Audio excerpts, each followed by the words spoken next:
for the purpose. Just present yourself. Yeah. Hey, it's Stas Gayshan, Managing Director at the Cambridge Innovation Center. And this is Carl from Technoparc, and we have the pleasure to be at NeoMed today with Shirley also to have a few questions to ask our friend Stas that came here in Montreal to discuss more about the innovation centers that they put up with the CIC and to see what the input he can bring to the Montreal crowd. Sure. So Stas, thanks for being here. Tell me a bit more about the CIC. How did it started and where you are now and what's the future looking for? Sure. So CIC was started in 1999 in Kendall Square in Cambridge, Massachusetts, near MIT, by our founder, Tim Rowe, and a team of folks who really thought about how do you build a space for people who are building new and innovative companies that lets them focus on the work of their company and not the business of managing their physical space. Tim's wife was one of his early clients, as were some of his other friends from MIT, where Tim had gone through business school together with his wife and some others. The business just grew from there. And really, it's always been at the service of the entrepreneur. So today, CIC is in Cambridge, in Kendall Square. We will, by the end of the year, have about 450,000 square feet of space in Cambridge and across the river in Boston. We're also open with additional facilities in St. Louis, in Miami. In October, we'll be opening up our location in Philadelphia. Next year in Providence, Rhode Island. Across the pond, we've also opened in Rotterdam in the Netherlands. And we've signed a lease to open in Warsaw, Poland. And we're looking at a number of other projects around the world. Our sister nonprofit, the Venture Cafe, which was founded 6 years ago to expand the reach of the innovation community. And to be able to build projects that don't make money but need to be done,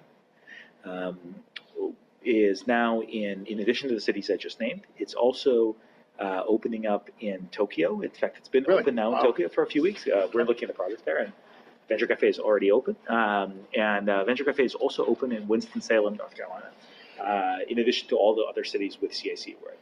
And are you planning to cross the North American border? We are. The question is when and how, and we don't have an answer to either yet.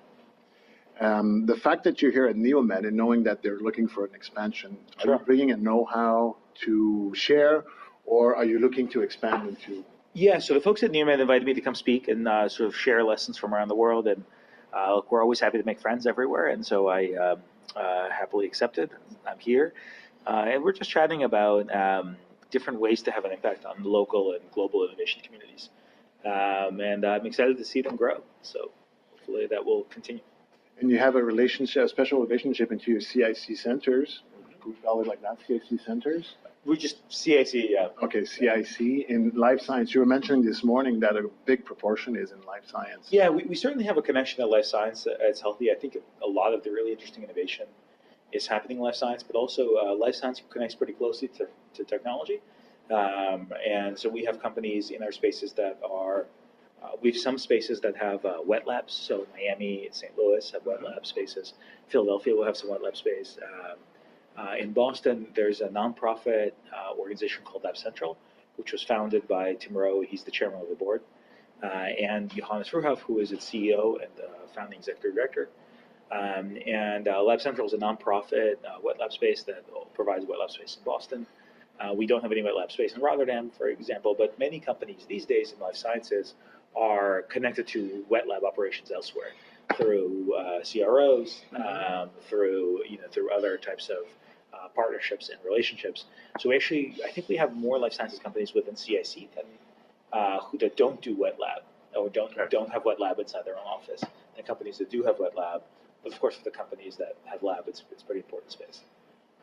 So that's kind of where the industry looks. Where you are. Yeah. Any other industries in high tech that you're catering to? Sure. We're broad. So we've got folks from every kind of industry you can imagine. We don't have industry restrictions. We don't have an application process. It's really, if it's the right fit and you're building an innovative, interesting company, we're happy to have you. And so we've got folks from just about anywhere and everywhere. How would you describe the normal day of a smaller company or startup that goes into the CIC? Yeah, there's no normal day. Sounds like our days. Yeah. I don't think with a startup company that there's ever anything normal about a day. Right. But I think they're really benefiting from common resources and access to capital, certainly. So there's an enormous amount of capital headquartered in CIC facilities, especially in the ones in Boston, Cambridge, but also through other places as well, that allow them to focus on the work of their company and doing that and being surrounded by peers who also are doing the same thing is really important. This sort of peer learning is, I think, oftentimes not given the full credit it deserves, but it's very important to be able to tap a fellow entrepreneur on the shoulder and say, look, I'm a serial entrepreneur, you're a serial entrepreneur, you're building your third company, I'm building my fourth company. There's a thing happening and I don't get it. Like, I've never dealt with it before. Have you ever seen something like this? Do you know how I should think about this? Yeah.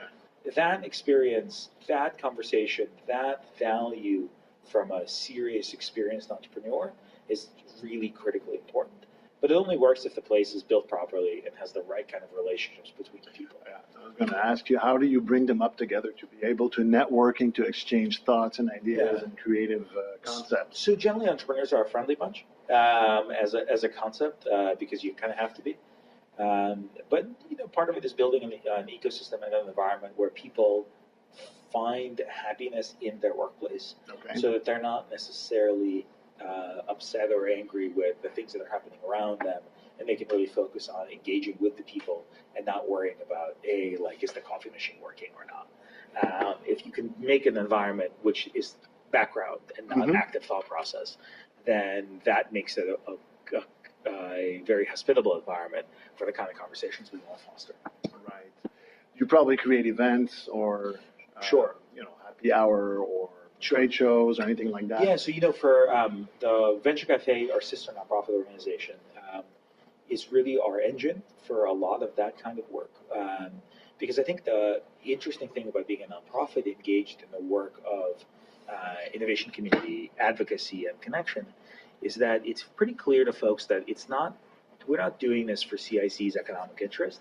We're doing this for the greater growth of the innovation ecosystem, and also for the benefit of the individual companies as a whole. So I individually don't benefit if one of my clients meets a venture capital fund in my space, because we don't invest, right? We're not going to benefit from that in any direct way. And I guess maybe if the company grows, it will be helpful, but it's sort of a minor thing. But they will benefit tremendously. Right. And so because they're my clients and we are at their service, we want to do whatever it takes to make their environment and their ecosystem and their experience significantly better. And one way of doing that is to build the best set of resources. And that set of resources is not only physical, it's also human. What kind of other would you? Well, really, look, it's very important. Financing? Yeah, but actually what's interesting is when you get advice and expertise, it's very helpful to get advice and expertise from not only other founders who've been there before, but also the kind of service providers who focus on the startup industry. Because the kind of advice you might get about banking from somebody who banks startups versus for somebody who banks existing large corporations, it's a very different kind of advice. Somebody who understands, hey, look, I'm a company. As I hit this milestone, I have to raise capital. As I hit this milestone, I'll have revenue. As I hit this milestone, I have to raise capital again to go through a certain kind of place in life. Yeah. Somebody who understands that from a banking perspective can give you much better insight. Somebody who understands that from an accounting perspective could say, look, this is the kind of accounting system you need now. Know that when you hit this many people, you'll need to think about this differently. And when you hit this number of people, you'll have to think about that differently. Thinking about legal in the same sense, the legal structures that might make sense for you as a small company. The tax structure that makes sense for you as a small company may be different when you go to another country, another continent, hire 50 more people. Yeah. And so the kind of people who want to be in the ecosystem, who want to help the startups go and solve these challenges, because it's also interesting for them. This is really engaging stuff. It's unique, but similar for the service providers. So we end up with a good number of service providers who also get it. And the service providers, are they also residents inside the CIC? Some of them are, and some of them find that the community is worth engaging with, and so they find other ways to engage. But certainly, there are a number of folks. I think the The folks who are inside probably find it to be the most valuable experience because they have daily exposure, but other folks, other folks are welcome as well. We also have a lot, Boston's been incredibly rich in entrepreneurs who've made it and who just want to give back and who want nothing in return. They just really like mentor. Yeah. They really like engaging with young entrepreneurs. They've been many of them benefited significantly from mentors in their own lives. Right. And so they want to give back. Having sold a third, fourth, fifth company, they might not be interested in necessarily investing. They might not necessarily be interested in, sort of working on a job because they're certainly well off financially, but they are interested in helping the next generation of startups. And so we actually have a conference room in one of our spaces named after such a guy. Oh, okay. Bill Warner from Avid. So Bill Warner was an early co-founder of Avid, the video editing company, and he's been an incredible resource to the startup community for decades. So he's at many events. He's always connected, always helping out, and that's really something that we see a lot of in the ecosystem. And so part of being CIC is not only providing office space and not only providing resources, but also providing a place where those conversations and connections can happen. You mentioned this morning an important factor was also the quality of life that they can find either inside your walls or outside your walls, or very, very close. What are the services or extra curricular activities that you would say are the ones that are popular and that people are very happy to find them into your locations or next to your locations? Yeah, it's a great question. The world is a bit unique. And so people's appreciation of the things that matter is different site to site. Right. Which was something that we've certainly found interesting. In our Cambridge facility, as an example, the Cambridge facility is on the Charles River. And so we've actually partnered up with a company that provides canoe rentals. So if you're a client, you can actually just sign out a pass and rent a canoe for you and a friend, or we call them canoe meetings. So you can actually get two canoes and go out side by side to the river and have a conversation there. You can't bring your laptop. I mean, you could, I guess. But generally, people the don't. Waterproof ones. Less likely to bring their laptop, but it's it's a fun way to spend the day. It's also a very unconventional way to have a meeting room. It's actually, you can book it in our meeting room management software as a meeting. It's separate, but canoe 1, canoe 2. So so it's kind of a lighthearted, goofy way, but it's good because people can engage, and because our facility has a shower. So after you come back from that kind of work, you can do that. And, clean up before the next meeting. Exactly. We've got, as kind of a similar thing, we've got an organized running club. So people get together every lunch, and they go for a run. And I am not a runner. I don't understand this, but they seem to think it's a lot of fun. And so they run in rain, and they run in snow, and they run in heat, and they run day and night. It's really amazing. So you managed to put them all together and create the group, or they? Sure, listen, we didn't make them runners. They were born crazy. Okay, so it's self-organized. But one of my colleagues loves to run, and so she puts the group together, and it's other volunteers sort of step up when she's not around. Part of it is being able to give people the ability to self-organize and the platform to do so. They do it. At the same time, look, we have a nonprofit in our Boston space called the Fab Foundation, which came out of the MIT Center for Bits and Atoms, and they're a nonprofit that helps spread fab labs, so fabrication labs, 3D print, what you might call 3D printing, but really is actually the word for it really is additive manufacturing, right? So they have been promoting that. We have a fab lab in our space in Boston. In our ground floor in the cafe, you can come in from the street and pay a membership and use our equipment. And that allows you, if you're building a medical device, for example, to do some very rapid prototyping. Just downstairs, we have 4 different types of 3D printers. So you don't have to buy one. You can actually see what it's like if you run it on one. You have a laser cutter. We have a CNC miller, so you can actually custom cut a circuit board. Being able to give those resources to folks that, maybe could they afford to buy their own 3D printer? Sure, they're only a couple $100. But does it make sense for them? Do they want to buy 4 of them? Do they want to maintain them? And will the result be as good as the one that are $5,000. Yeah, exactly. And we're really there to give them again this kind of common resource that would be helpful. So everything from canoes to laser cutters and 3D printers. And these are fees-oriented services? No, they're all included. They're all inclusive. So you include them into your rental amount that they have to pay for that. Well, I mean, it couldn't be a good canoe conference room if you had to pay extra for it. Yeah. You were looking at approaching also some consulate innovation centers with consulate or foreign delegates. We do a number of governments that found CIC to be a useful place to touch down right in the Boston area as part of their outreach efforts in the innovation community. And so we've got the Dutch consulate, the Canadian consulate has a program within the CIC, the German Life Sciences Accelerator, a number of others as well. The Dutch They're very proactive inside the very, very proactive. Yeah. It's been, I think if you look at the way many consulates globally have really moved towards representing their country's businesses, right? Innovation side also. Yeah, innovation, but really specifically being really agents of diplomacy via business. Mm-hmm. So making bridges and connections built entirely around the idea that a better world is a more connected world commercially.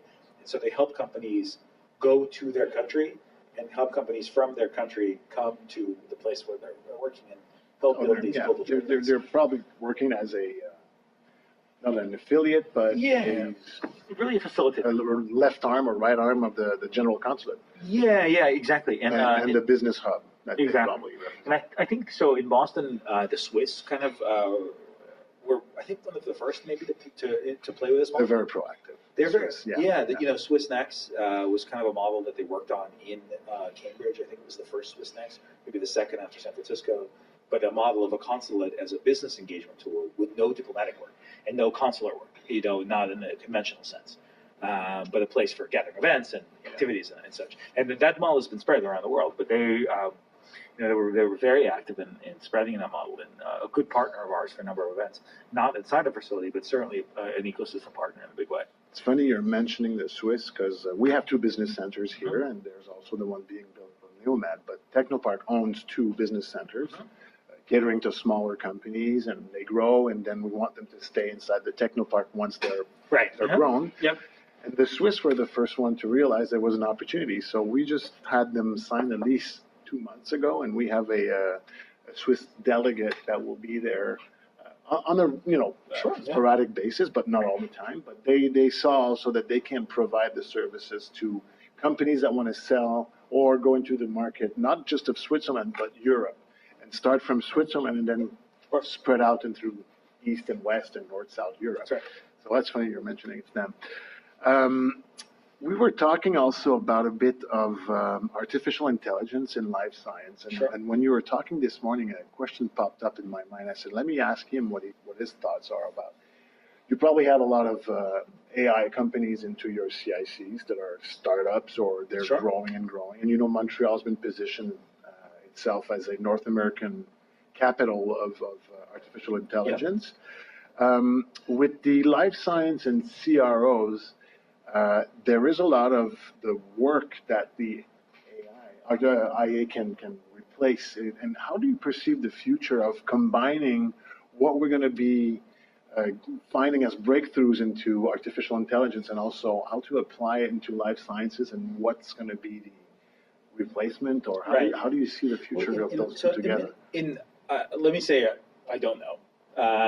But with what I'm thinking, AI is really interesting.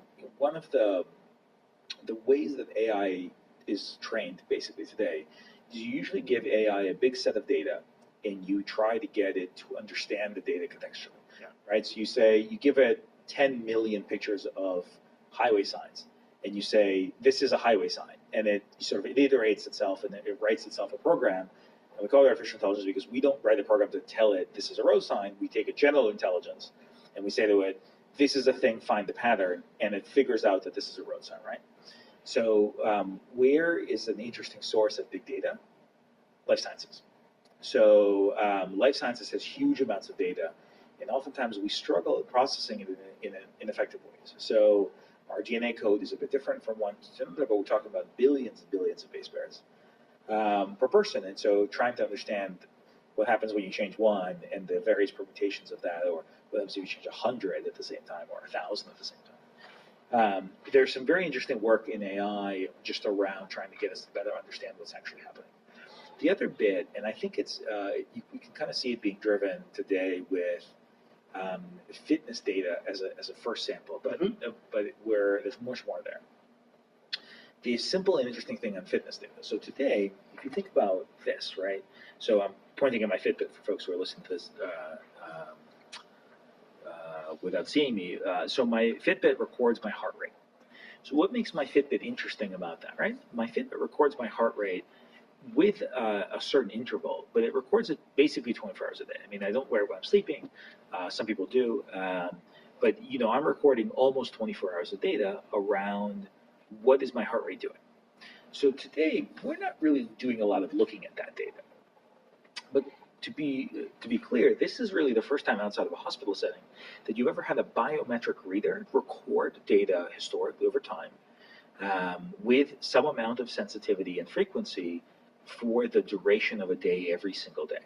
So you might be able to look at this data and look at my calendar and say, is there something about my calendar that's triggering my heart rate to go nuts?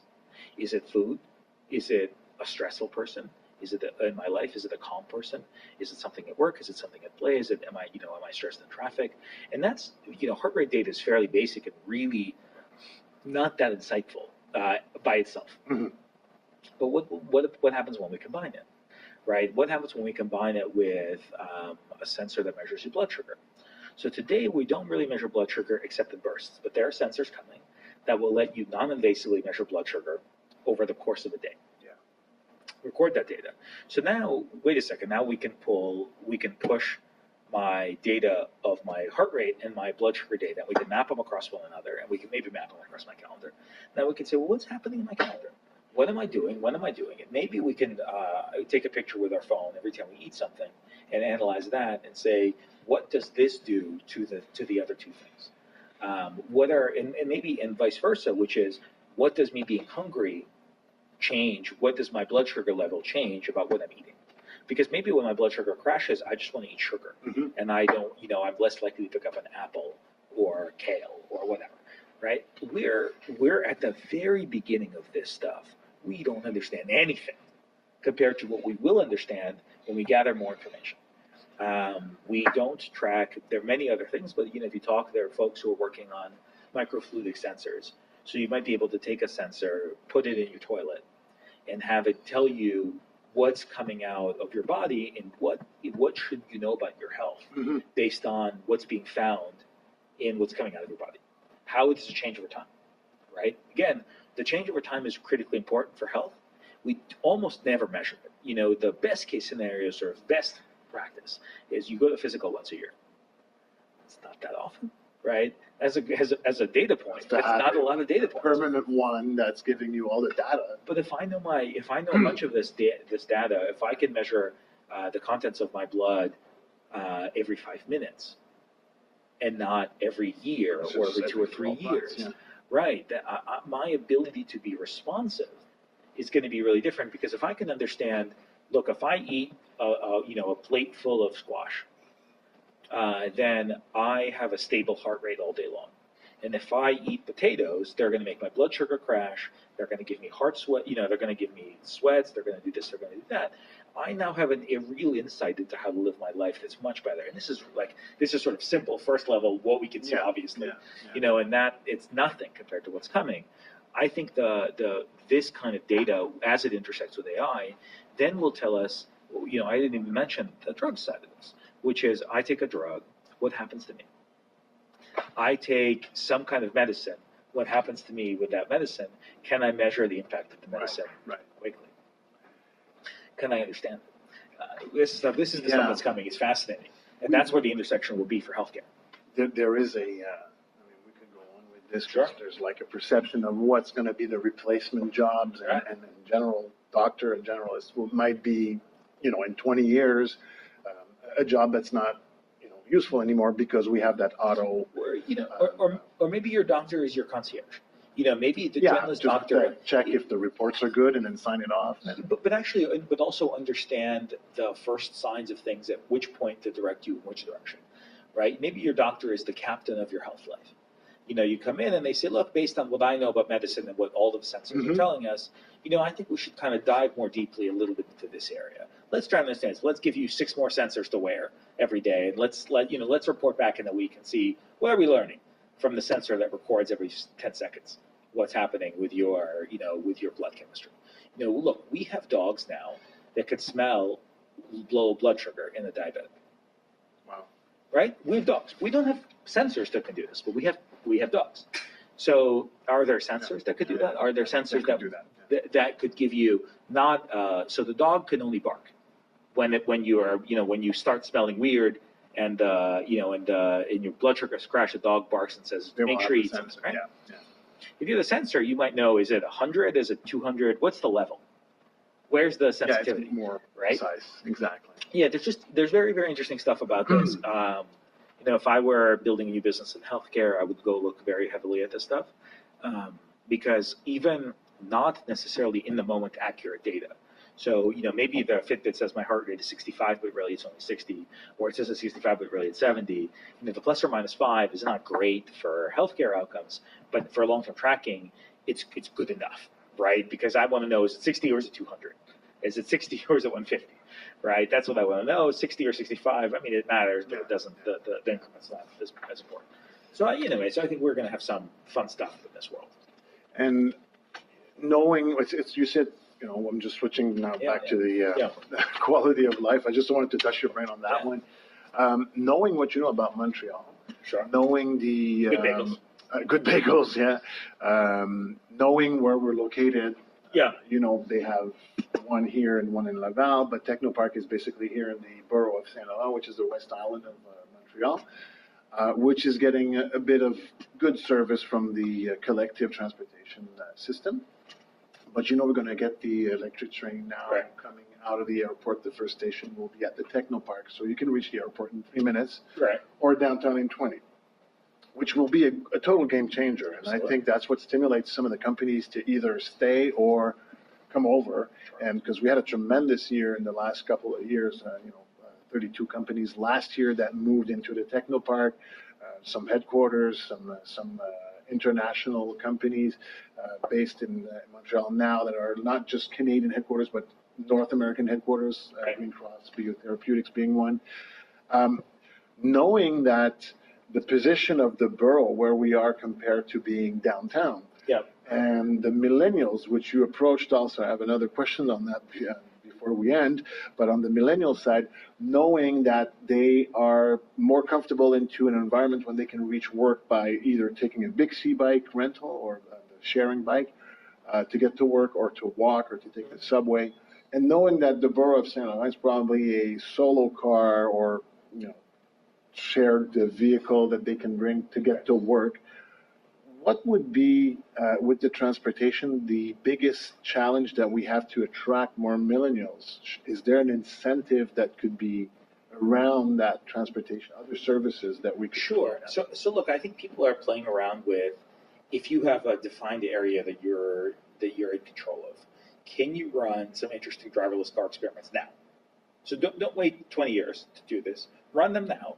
And see, can I move people around the Technoparc itself in a driverless golf cart? Because I don't need a Tesla, and I don't need to be going 70 miles an hour if I'm only going half a mile down the road. But, we're in a place where weather changes. So, on a nice day, I might want to bike. On a less nice day, I might want to be covered. And so what's the covered transport option? But maybe I don't need a car to go the kind of distance we're talking about. You can kind of play around sort of internal motion. Just being open for experimentation would be, I think, good for that world. The other piece that I've seen around the world that I've not seen a ton in Montreal, although I've seen a couple of them around the streets, electric bikes. Yeah. So electric bikes and electric scooters, as batteries become more powerful, especially being driven by car innovation, the speed, distance, range of the electric scooter is becoming a very significant and it's becoming significant. So you can now see electric scooters with 30 or 40 miles of range, which is amazing. But they weigh 10 pounds or 15 pounds. So you can get on this thing, you can get around. They're not a heavy burden to carry. They're not a big one. I've got a friend who's in Miami, and they're building an electric scooter company that will have